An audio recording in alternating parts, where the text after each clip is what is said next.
Welcome to this service this morning. I'm Ernie Mills. Just call me Ernie. Okay, I'm going to open our service with these words from our hymnal. Look to this day, for it is life, very life of life. In its brief course lie all the verities and realities of your existence. The bliss of growth, the glory of action, the splendor of beauty. For yesterday is but a dream, and tomorrow is only a vision. But today, well lived, makes every yesterday a dream of happiness, and every tomorrow a vision of hope. Look well, therefore, to this day. I've got strength like a mountain. I've got strength like a mountain. I've got strength like a mountain in my soul.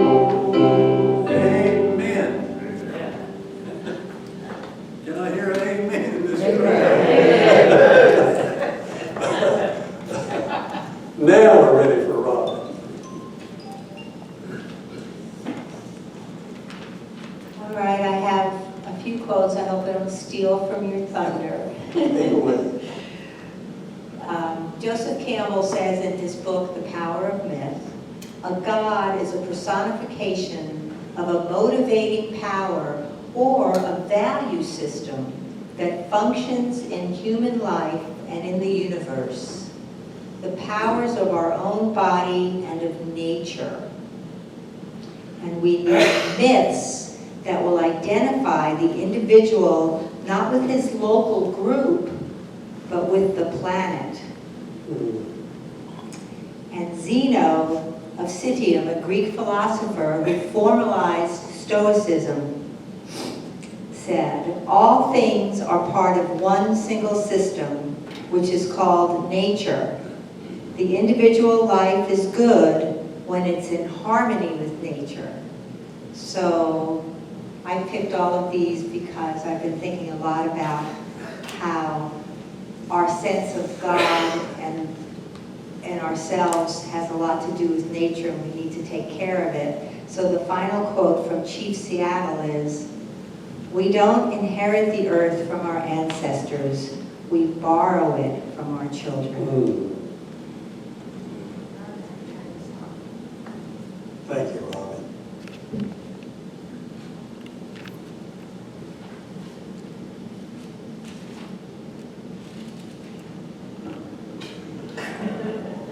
Hold your tongue, Mike.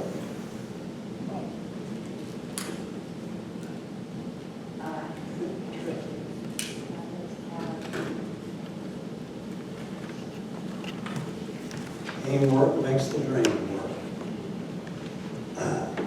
Join with me, please, in unison.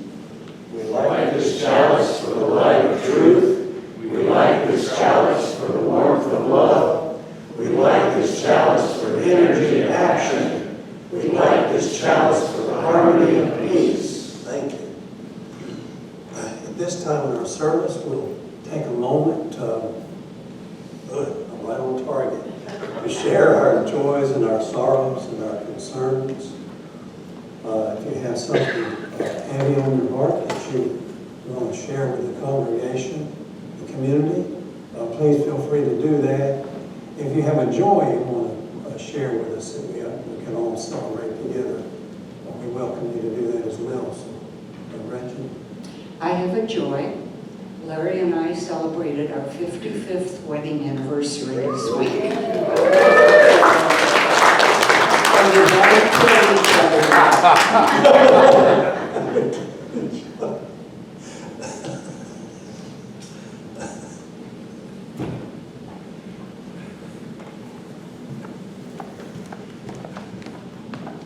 Thank you. I hope we'll light a candle for all those affected by the fires in Maui, Canada, Spain, and around the world. We must do something about climate change. Thank you, Sally.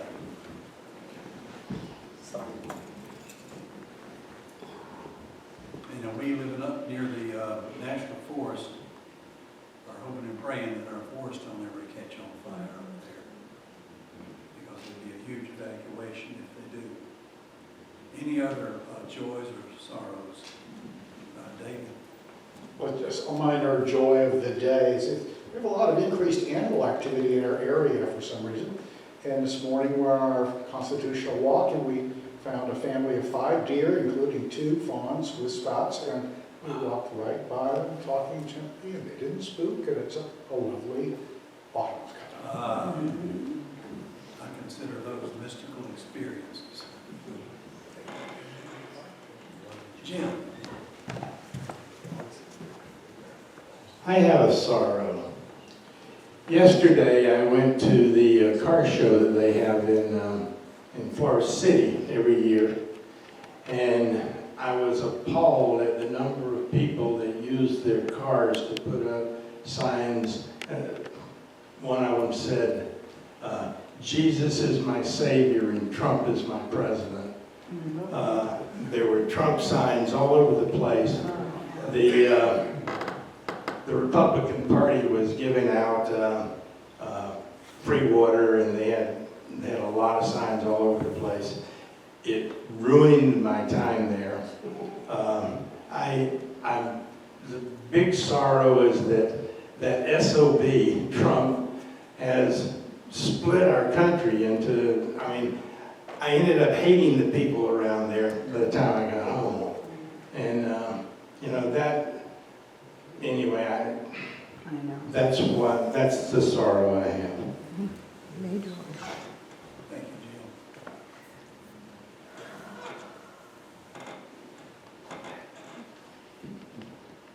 I have a joy that I think you all recognize, that we are so fortunate to have some musical talent amongst us. Derek, Becky, Ernie, and of course Annie. And I had the pleasure this past week, my wife and I were up in the mountains at a sort of a runaway of our hiking group, and guess who was up there also? It was Becky and Derek and Annie leading the troops with music. It was just fabulous. So thank you very much.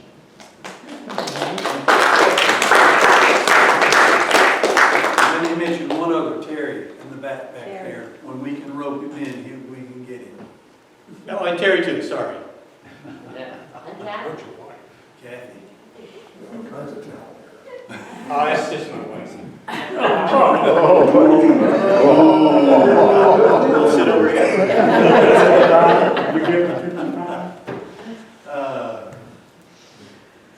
I really think people who've been married 30, 40, 50 years ought to write the love songs instead of these young puppies.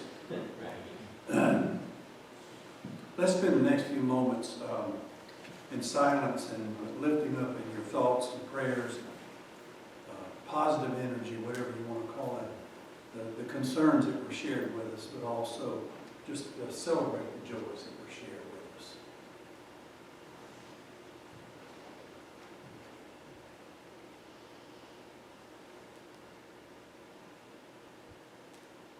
Join with me, please.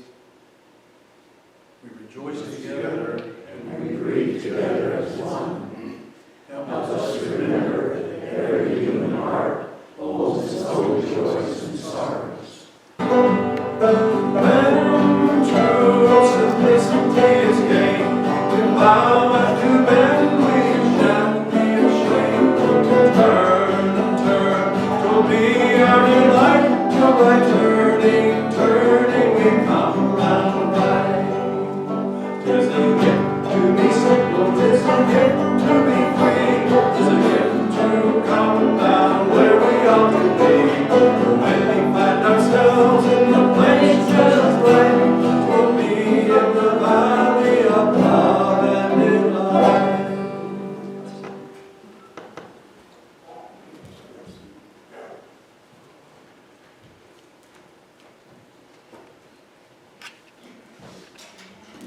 Again, would you join me, please, to the work of this fellowship, which is feeding attached to love and action we call community. We dedicate our lives, and these are our offerings. I want us, for our reading this morning, to read through our sources. And if you flip 7 pages from the very front of your hymnal, you'll find our principles, and underneath that you'll find the sources we draw from. The living tradition we share draws many sources, and these are the sources that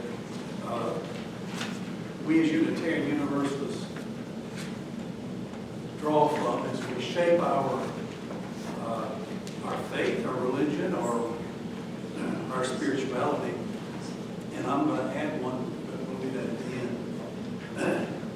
And I'm going to read the first one that starts with direct experience. Would someone like to read the next one, words and deeds? Someone like to read that? Robin will read that one. And the next one is wisdom from the world's. Someone else volunteer to read that one. Okay, Sally. And then the next one is Jewish and Christian. Somebody want to read that? Okay. Janice will read that. And then the last one, humanist. Someone like to read that? All right, Don will read humanist. And then I'll wrap it at the end, okay? The living tradition we share draws from many sources. Direct experience of that transcending mystery and wonder affirmed in all cultures, which moves us to a renewal of the spirit and an openness to the forces that create and uphold life. Words and deeds of prophetic women and men which challenge us to confront powers and structures of evil with justice, compassion, and the transforming power of love. Wisdom from the world's religions which inspires us in our ethical and spiritual life. Jewish and Christian teachings which call us to respond to God's love by loving our neighbors as ourselves. Humanist teachings which counsel us to heed the guidance of reason and the results of science, and warn us against idolatries of the mind and spirit. Grateful for the religious pluralism which enriches and ennobles our faith, we are inspired to deepen our understanding and expand our vision. As free congregations, we enter into this covenant, promising to one another our mutual trust and support. Let me just spend just a little bit, maybe a minute on this any reactions to these sources.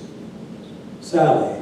We skipped the last one, which says spiritual teachings of earth-centered traditions which celebrate the sacred circle of life and instruct us to live in harmony with the rhythms of nature. That wasn't on the page. Interesting. Okay, it's not in this book, but you're right. It's not in this hymnal. It's in some of them. That's interesting. It is really, so it is in yours, Dawn, or not? Okay, well, that's interesting. I'm glad you called our attention to that, Sally. Earth-centered traditions. Just anybody want to react to those sources? And my question for you as an individual is which sources or source do you identify with in terms of shaping your life, your faith? And you don't have to answer that now, but just think about that. What source or sources do you draw from primarily in the shaping of your spiritual life, whatever you want to call it? Loving? Well, I was raised to find my own spiritual path. My parents didn't push anything on me. And my philosophy in life is you're welcome to have your own spiritual path, just don't tell me that's the one I'm having to take. And that's what attracted me to UU, is that we look at everybody's spiritual path as something to consider or learn from, and that it's become like a culture war about one religion is right and the other religion is wrong, instead of just embracing our differences and similarities. You don't have to raise your hand when I ask you this question, but how many people in here are from a Protestant background? How many Catholic? Okay. And how many non, just didn't come out of any church background, right? Okay, Unitarian. Sally, are you a lifelong Unitarian? Yes, sixth generation.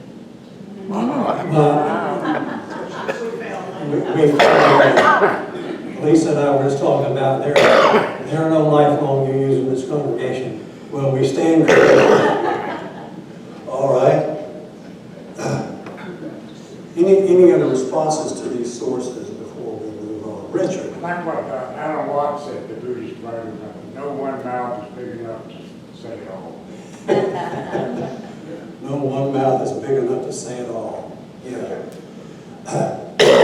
I mean, for me, I would have to add the arts to these sources, and particularly music, because that's been a big part of my life. So, one source that I draw from.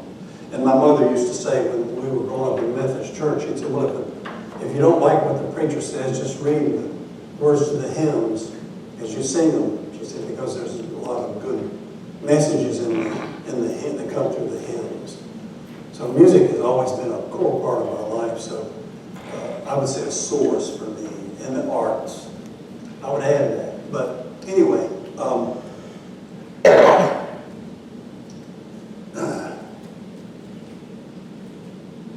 we're going to talk about God this morning. And the God problem. And I want to show you first where I got that idea from, the God problem. It's coming. Sorry. That's all right. There it is. It's a long quote from Simone Weil in her book, from her book, Waiting for God. And she says, I may say that never at any moment in my life have I sought for God. For this reason, which is probably too subjective, I do not like this expression, and it strikes me as false. As soon as I reached adolescence, I saw the problem of God as a problem, the data of which we could not be obtained here below, and I decided that the only way of being sure not to reach a wrong solution, which seemed to me the greatest possible evil, was just to leave it alone. So I left it alone. I neither affirmed or denied anything. It seemed to me useless to solve the problem, for I thought that being in this world, our business was to adopt the best attitude with regards to the problems of this world, and that such an attitude did not depend upon the solution of the problem of God.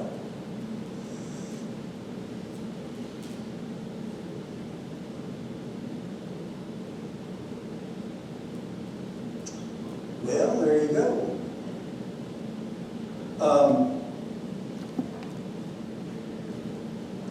Simone, by the way, died at age 34 of tuberculosis.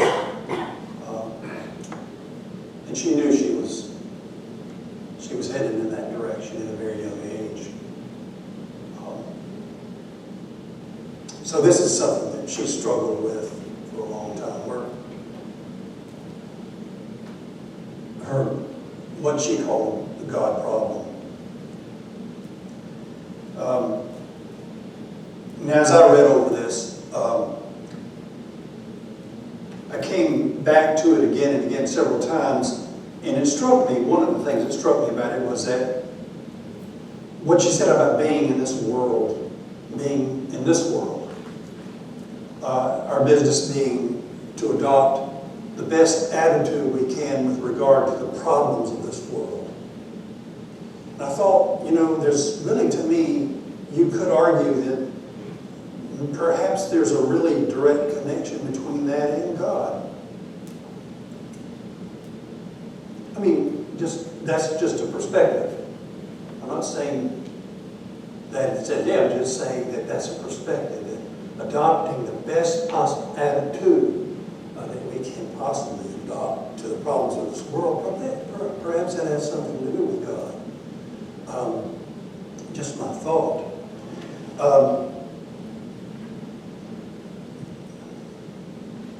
And I realize that the problem of God, that God may not be a problem for everyone in this community.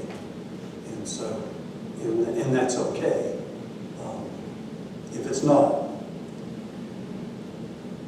But I want to dispel two illusions before we get started. And I want to say that you don't have to agree with everything I say. Our Unitarian Universalist congregations are not theocratic. You know what that means? They're not theocratic. They're not ruled by the priest or the minister or the preacher. They're democratic.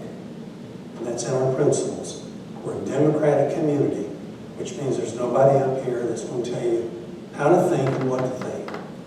And if they do, then think about that. The people in Jim Jones' cult were drinking the Kool-Aid long before they drank the actual Kool-Aid. And that's because they were not allowed to question the authority. So here you're allowed to question authority. We had a lot of, well, I won't get into that.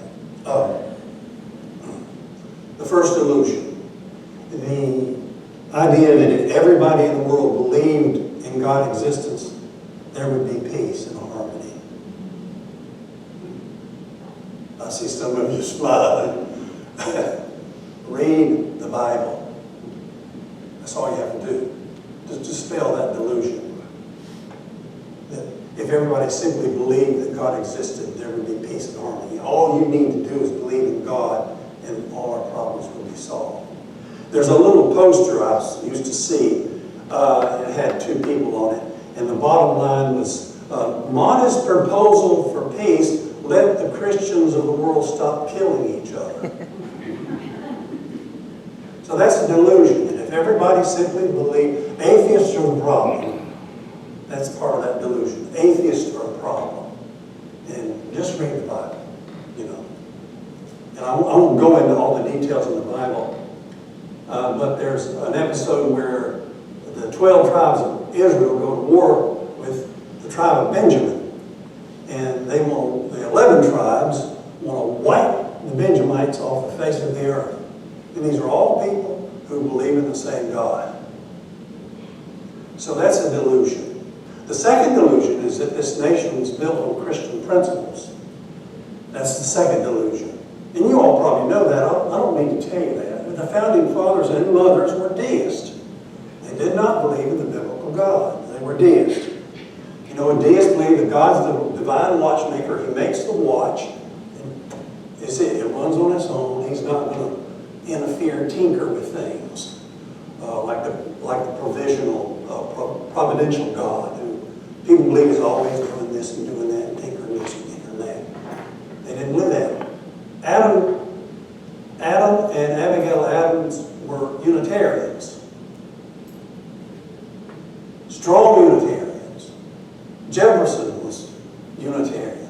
They had hoped that the country of America would be Unitarian, Universalist. So the idea that this nation is founded on Christian principles is a delusion, and I don't need to tell you all that, really, you know that already.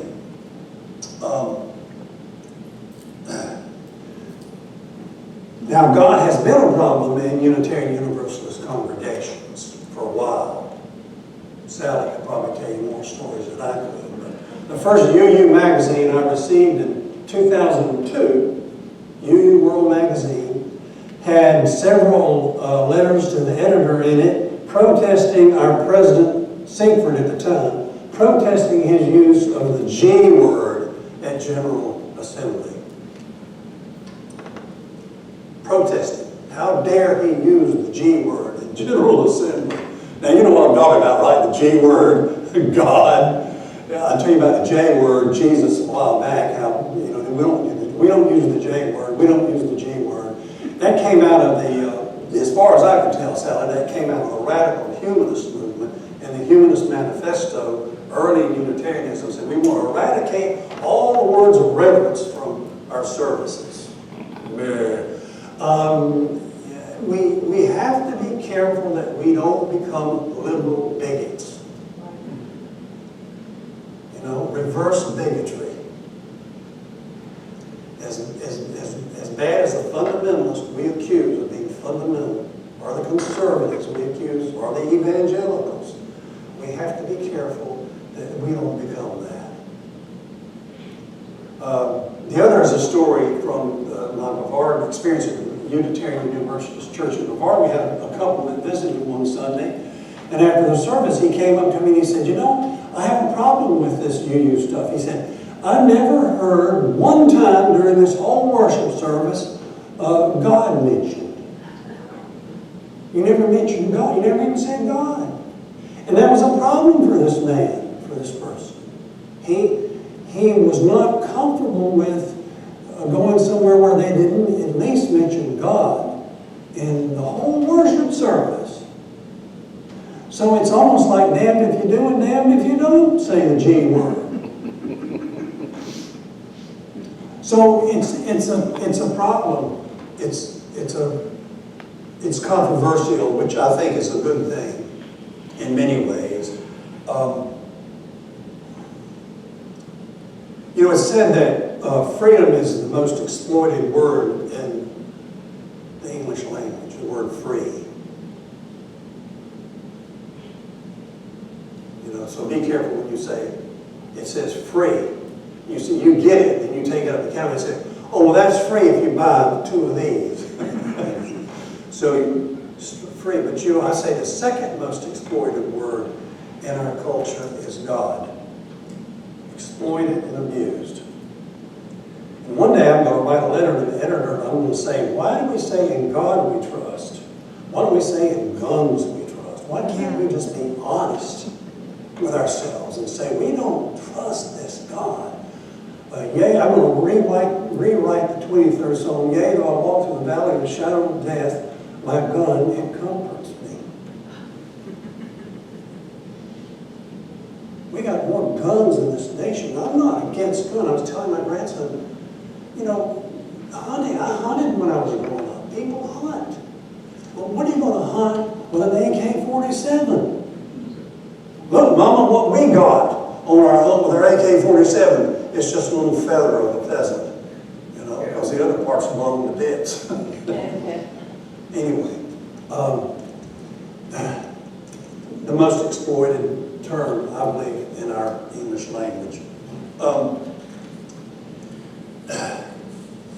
I grew up, like most of you, in a Christian environment, in the Methodist Church.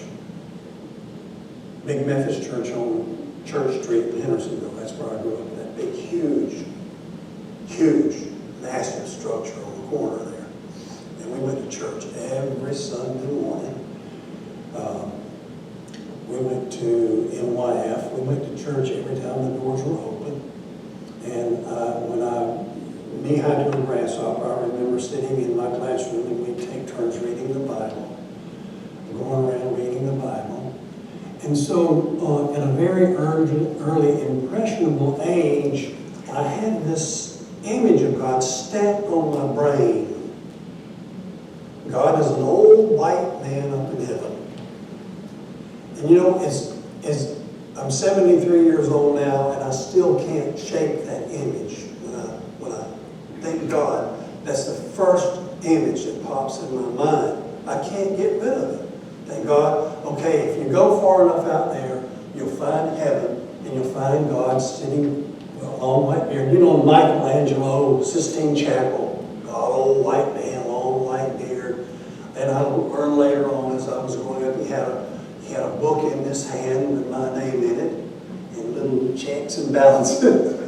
Ernie was a bad boy today. Mm-hmm. And then a rod in this hand, which, you know, would strike you if you did something bad. And that's the image. You know, you can't get over those images that are imprinted in your brain when you're that old. They're there. And for the life of me, I can't seem to shake that image. I always go back to it when I think of God. And so that's the image I struggle with. That's the problem I have when I think of God, is to try to get beyond the image of an old white man with a long white beard. As Joseph Campbell says, some figment of our imagination out beyond the clouds. I like what Henry Nouwen says. He said, I died and met God, and guess what? She's black. I thought to myself, what if you died and met God and God was everything you hated? You You'd say, oh, I'm in big trouble now. I like in one of the bathrooms in seminary, when I was in seminary, it said, God is dead, Nietzsche. And underneath it said, Nietzsche is dead, God. And I like what Henry Neville said, God is not a giant bear aspirin. You know, the only time we need God is when we're in trouble. We need to take an aspirin. I love those things because they begin to challenge my notions of what we think God is. And I'm going to write a sermon one day, and it's going to be called Killing Your God. Killing Your God. Kill that God, because that's not God. Kill that God. When I started teaching, now you learn something when you teach it, right? You know that. You teachers know that. You read it, you read the Bible growing up, but when you teach it, you really have to know what you're talking about. And so when I started teaching the Hebrew Bible, the Old Testament and New Testament, I started seeing what emerged is not this one monolithic theology. You've got different theologies vying in the Bible. And you have polytheism, the first commandment, worship God and have no other gods, a recognition that polytheism exists. And then Job, who challenges the God of the Pentateuch. You know, the God of the Pentateuch, the first 5 books of the Bible, God punishes the evil people and rewards the good people. And there comes Job. I haven't done anything wrong, but I'm suffering. Why is that? How can you explain that? And I'm wondering if we've ever come to reconcile with what Job says about the God that he comes to understand. That this God, there's a sort of randomness with this God. And this God is arbitrary. And Job says it doesn't matter how good you are. You don't merit God's favor. This is what I'm talking about from Job's point of view. That God is like the two-tongued gorilla. Where does he sit when he comes to the party? He sits wherever he wants to sit. And you can be as good as you want, and he'll still destroy you. You can be as evil as you want, and he won't destroy you. That's all in Job, read it. And he's challenging all that old theology in the Pentateuch. And then there's one more, there's radical monotheism. Isaiah chapter 47, God's right hand is good, God's left hand is bad. This is God speaking, not me. I'm not making all this up, it's in the Bible. With my right hand I create weal, with my left hand I create woe. With my right hand I create darkness, my left hand I create light. Or maybe the other way around, I don't know. And it says there's only one God and it's me. And all this stuff that's happening, good or evil, whatever, it's me. Well, you get later on, that theology breaks down into dualism. Because the Israelites are subject to Persia and Babylon, where you have this dualism. You have a good God and an evil God. The theologians pick that up, they run with it, now you've got God, now you've got Satan. I challenge you, you will not find the name of Satan in the Pentateuch of the Old Testament. It's not there. You find it after the Babylonian captivity. So now you've got this dualism, which flows on into the New Testament. God on this side, Satan on that side. All that's in the Bible. So there's no one theology in the Bible. And I learned that from teaching, which really caused a lot of fear in me to begin with, to be afraid to question what I had been raised to know in Sunday school, to question that. And I was afraid something bad would happen to me.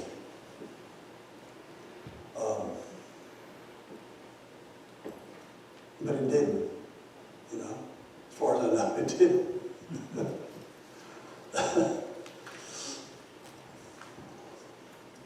I like what maintain says, so many people presume to know God and what God approves and God disapproves, that it's impossible to take up this subject without opening oneself to attack or sacrilegious by some or as a prophet by others. We human creatures who individually are less than a billionth part of the earth, less than a billionth part of the great universe, presume to know God.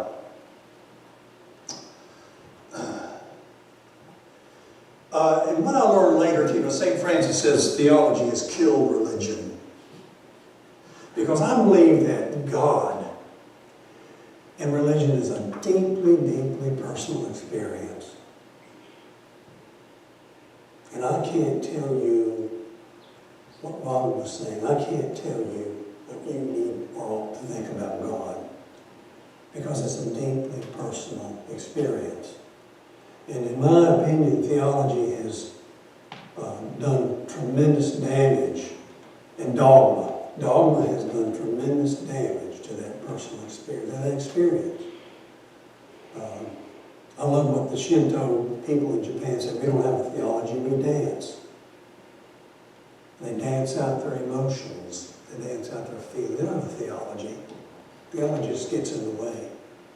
And so my question to you would be, what is your experience of God? You know, our distant ancestors experienced God in the awesome and in the awful. And that's where the word sacred comes from. Sacred has both qualities to it. It has the awesome and it has the awful. You know, what we would call the fear of God. Which is, to me, what I mean by that is just profound respect. Respect for nature, you know. So these two boys at Brevard College decide they want to get on their kayaks during a thunderstorm while the French Broad River is raging. And they both nearly drowned to death. And I say to myself, you know, just respect. Just have respect for the forces of nature. So for our ancestors, it was nothing to do with theology or dogma. It was a personal experience that would both be what we would call sublime. It has an attractive quality about it, and it has a fearful quality about it. You know. So my question to you would, what would you have you had what you believe in as an experience of the divine? Now I'm going to close with this. And I'm talking about my own personal beliefs about that. That for me, it's a big question mark. And it's a mystery. And it's wonderful, whatever God is. I don't see God as an old white man. I have to get past that. I have to kill that image when I can. Get past that. To say it's a profound mystery. You know, if it's something, if this thing we call God or this person we call God is infinite and eternal, how in the world, with our little pea brains that are here for 80, 90, 100 years at most, conceive of something that's eternal and infinite? So it's beyond anything we can comprehend. But I would return to the teachings of Jesus. For me, not the New Testament, because, you know, just remember this, Jesus didn't create Christianity, the Apostle Paul did. But in one of his letters, John, I think it's John 2, he says, God is love. So I turn that around. You know, if A is B, then B is A. God is love, and love is God. So for me, God is not a substance or a matter or an old white man or whatever. God is something that, for me, it exists between human relations. It's invisible, but it's something that's powerful that exists between humans. And that Martin Luther King Jr. used to remind the people there's three kinds of love. There's the erotic love, the philios love, and the agape love. And he said, you go back in the New Testament, Jesus teaches agape love. And agape love is just the recognition that we are all one. That we're all one. And so, to do unto others as you would have them do unto you, you are in fact doing to yourself. You know? So that's where I leave it. And like I say, don't have to agree with everything I said, but I think God likes a good fight. And there's a story in Jacob where Jacob pins God down. We don't know whether it's an angel. First it's God, then it's an angel. He pins this divinity down, and the divinity says, let me go before the light comes. And Jacob says, well, I'm not going to let you go. Well, the way I see that is we're trying to, like you catch those little insects and you pin them to a board so you can identify them. That's the kind of way I see that story. We're going to try to pin this thing down we call God and see if we can't wrap our minds around it. But the whole thing about that story is the struggle, the struggle with God. That God likes a good fight. God likes a good struggle. Don't just be passive and receptive about it. Think about it. Think about what it means in your life. And maybe sometime in the near future, we can all meet, and I'd love to hear what you think about God. Okay. How are we doing on time? Did I preach too much? Tell me, what time is it? Well, oh good, about 10 more minutes. I've got a whole other sermon on Calvary.